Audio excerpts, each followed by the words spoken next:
RKB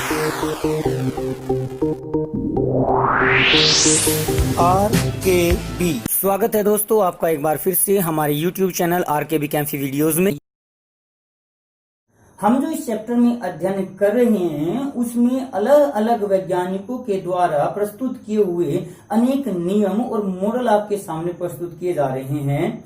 हम किसी भी वैज्ञानिक के कंट्रीब्यूशन को कम नहीं कह सकते कि उस वैज्ञानिक ने इस कार्य में एक कमी कर दी या दूसरे वैज्ञानिक ने उसमें संशोधन किया तो पहला मॉडल या पहला नियम खराब हो गया। ऐसा कुछ नहीं है, क्योंकि अगर पहला मॉडल ना होता, पहला नियम न होता तो उसमें सुधार की गुंजाइश ही नहीं रहती और न ही कोई नया नियम होता। जिस प्रकार से हमने पिछली वीडियो में आपको बोहर मॉडल के बारे में जानकारी दी थी, तो अपने मॉडल को समझाने के लिए बोहर और उनके अन्य सहयोगियों ने इसके बारे में थोड़ा सा विस्तार पूर्वक अध्ययन भी किया। और फिर जब नाभिक के चारों ओर कक्षाओं में इलेक्ट्रॉनों के बारे में जानकारी दी तो ये भी बताया कि वो इलेक्ट्रॉन आखिरकार किस प्रकार से उपस्थित रहते हैं। और इसी आधार पर हम आज का नया टॉपिक लेकर चल रहे हैं जो है बोहर-बरी की इलेक्ट्रॉन वितरण योजना।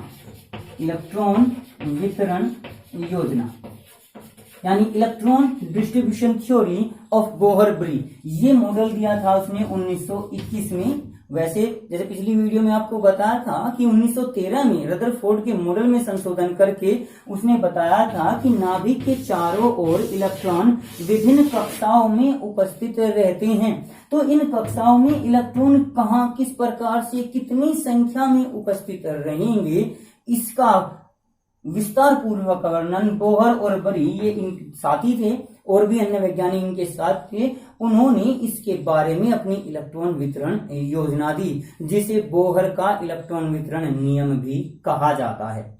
ये इलेक्ट्रॉनिक विन्यास लिखने का एक तरीका होता है, अर्थात हम कह सकते हैं कि इलेक्ट्रॉनों का विन्यास, स्थिति, नाभिक के बाहर कक्षाओं में इलेक्ट्रॉन की संख्या और उनकी स्थिति प्रदर्शित करना ही इलेक्ट्रॉनिक विन्यास कहलाता है। तो इलेक्ट्रॉनिक विन्यास लिखने का सबसे पहला जो नियम दिया था वो बोहर-बरी ने ही दिया था। अब इस नियम के हम कुछ पॉइंट्स लेकर चलते हैं और उनकी विस्तार पूर्वक व्याख्या के साथ हम आज आपके सामने इसको प्रस्तुत करने की कोशिश करेंगे। इसमें जो सबसे पहला नियम दिया था बोहर-बरी ने, वो क्या दिया था? वो था 2n² नियम। तो इस पूरे मॉडल को 2n² मॉडल भी कहा जाता है, 2n² विधि सिद्धांत भी कहा जाता है। क्या था 2n² नियम? बोहर-बरी ने कहा था कि किसी परमाणु की किसी भी कक्षा में अधिकतम इलेक्ट्रॉनों की संख्या 2n² हो सकती है, जहां n कक्षा संख्या होती है। 2n², n कक्षा संख्या, ये अधिकतम इलेक्ट्रॉनों की संख्या है, यानी किसी भी कक्षा में इलेक्ट्रॉन इससे कम तो हो सकते हैं, इससे ज्यादा नहीं हो सकते। जैसे यदि हम n = 1 ले लें, यानी इस पहली कक्षा में अधिकतम इलेक्ट्रॉनों की संख्या 2n², 1 का स्क्वायर वर्ग होगा 1 और 2 एकम 2, यानी पहली कक्षा में अधिकतम 2 इलेक्ट्रॉन आ सकते हैं। एक इलेक्ट्रॉन ये रहा, एक चलो ये रहा, हमने 2 इलेक्ट्रॉन अलग अलग स्थान पर प्रदर्शित कर दिए।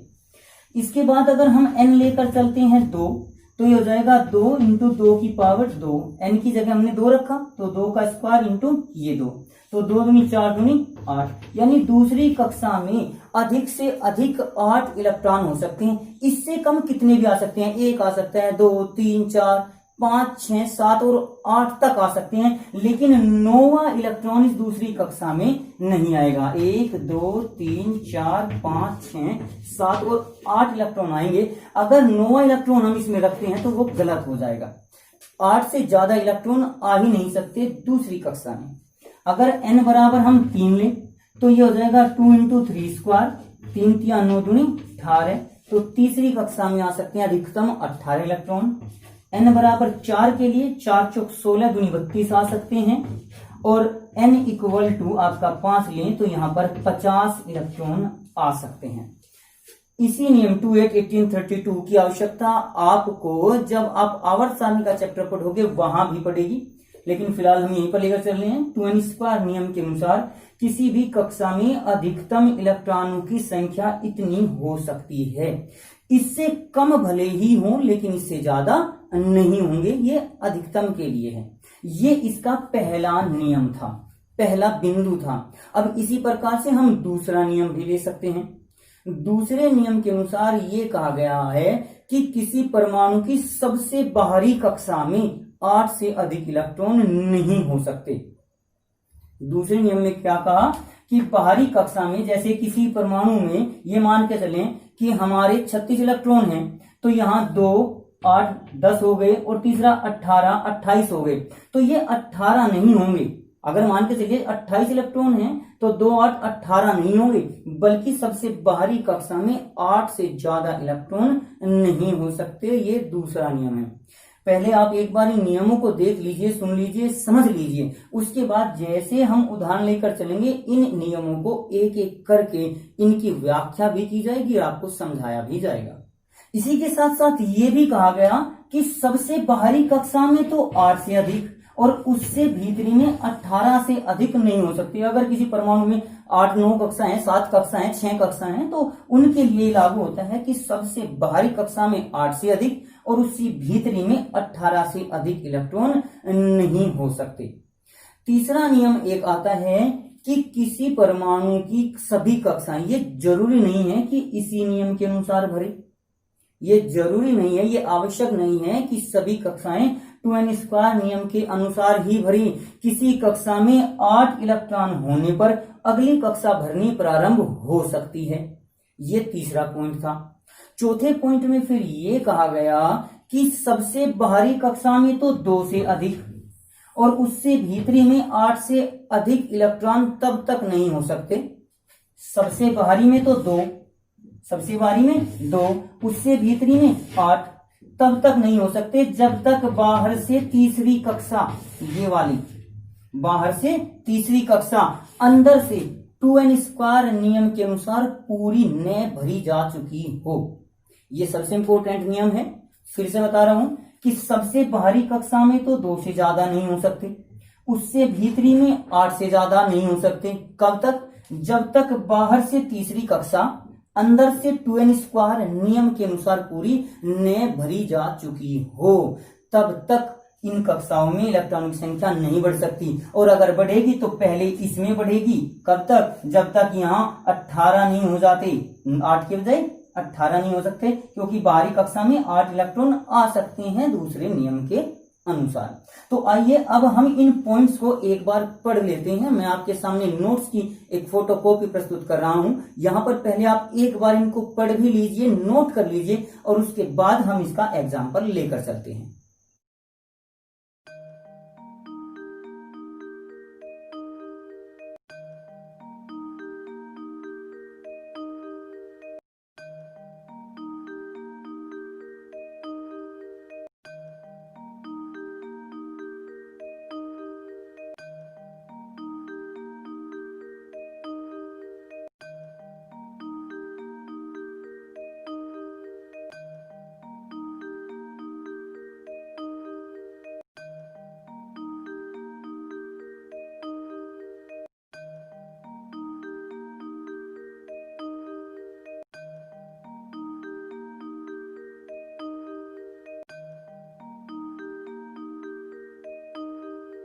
तो अब हम इस नियम को उदाहरणों के द्वारा समझते हैं, जिसमें सबसे पहले अगर हम हाइड्रोजन को लेकर चलें, इसका परमाणु क्रमांक होता है 1, तो इसका इलेक्ट्रॉनिक विन्यास हम किस प्रकार से लिख सकते हैं? पहली कक्षा में केवल 1 इलेक्ट्रॉन आ सकता है, क्योंकि पहली कक्षा में अधिकतम 2 हो सकते हैं, उससे कम भले ही हो जाए, और 1 2 से कम ही है। दूसरा लेकर चले हम हीलियम, तो इसका परमाणु क्रमांक होता है 2, तो इस कक्षा में, पहली कक्षा में 2 इलेक्ट्रॉन आ सकते हैं। अब इसके बाद हम परमाणु क्रमांक 11 को लेकर चलें, सोडियम को। देखिए पहली कक्षा में 2 इलेक्ट्रॉन आ चुके, अब इसके बाद 9 बच गए। 11 में से 2 तो आ चुके, पहली कक्षा में 2 आ सकते हैं, अब इसके बाद बचे 9, तो अगली कक्षा में हमारे आ सकते हैं 8, अधिकतम 8 आ सकते हैं, इससे ज्यादा नहीं आ सकते। तो 8 और 2 10 इलेक्ट्रॉन आ चुके, अभी भी एक बचा हुआ है, तो वो 1 इलेक्ट्रॉन यहां पर आ सकता है। पहली कक्षा में 2, दूसरी में 8, तीसरी में अधिकतम 18 तक आ सकते हैं। अब इसके बाद हम एक एग्जाम्पल अगर लेकर चले, पोटेशियम 19 परमाणु क्रमांक इसका होता है, इसका इलेक्ट्रॉनिक विन्यास लिखे तो पहली कक्षा में 2 आ चुके, ठीक है, अधिकतम 2 आ सकते हैं। दूसरी में 8 आ सकते हैं, 8 और 2 10, अभी 9 बच गए, तो ये हमारे 9। इस प्रकार से इलेक्ट्रॉनिक विन्यास लिखा जा सकता है, लेकिन ये पहले नियम के अनुसार है, ये गलत है। अब इसके बाद दूसरा नियम लगाएंगे। दूसरे नियम में कहा गया है कि सबसे बाहरी कक्षा में 8 से ज्यादा नहीं हो सकते, 8 से ज्यादा नहीं हो सकते, तो हम लिख सकते हैं 2, 8 और 8। तीसरे नियम के अनुसार क्या कहा गया कि अगर किसी कक्षा में 8 इलेक्ट्रॉन आ गए तो फिर हम अगली कक्षा भरनी प्रारंभ कर सकते हैं। यहां 9 थे, 8 आ चुके, यहां 1 आ जाएगा। तो इस आधार पर पोटेशियम का परमाणु क्रमांक 2, 8, 8 और 1 हो गया। अब इसके बाद हम लेकर चलते हैं आयरन Fe26 का। पहले 3 नियम हमारे यहां पर अप्लाई हो चुके, अभी चौथा नियम बाकी है, उसको भी देख लेते हैं। तो 26 का इलेक्ट्रॉनिक विन्यास कैसे करेंगे? देखिए, सबसे पहली कक्षा में तो 2 आ चुके, उसके बाद दूसरी कक्षा में 8 आ गए। यहां तक तो कभी कोई दिक्कत आती ही नहीं, किसी भी स्टूडेंट्स को नहीं आती, लेकिन इससे आगे का जब इलेक्ट्रॉनिक विन्यास करते हैं तब प्रॉब्लम आनी शुरू हो जाती है। 8 और 2 10 तो आ चुके, अभी बच गए हमारे 16।